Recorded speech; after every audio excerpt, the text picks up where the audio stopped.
Matiang'i for president. Lakini of course baba akishatoka. Kama Matiang'i alikuwa cabinet secretary na vitu alifanya.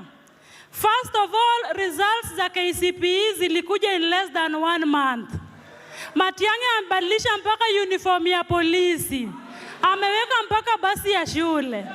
Mnakumbuka vile tulirauka kuendea huduma namba? Haki si wa Kenya tunaogopa Matiang'i. Na sasa akikuwa president alafu picha yake iwekwa kwa pesa mpya, hakuna mtu atakula ongo.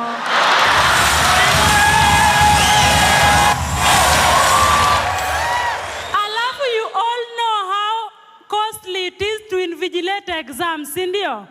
Si wanachukua tu picha ya Matiang'i wanaweka kwa exam room. Nani anaweza iba mtihani kama Matiang'i anamwangalia?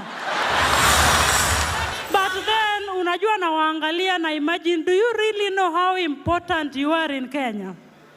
Are you aware? First of all, food security. Unajua Kisii peke yake inaweza lisha Kenya mzima. Si ndio?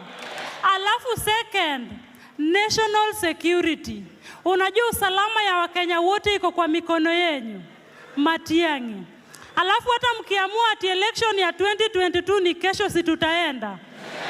Maraga. Imagine mmebarikiwa hivyo yote na bado mko humble. Na ingekuwa Mjaluo.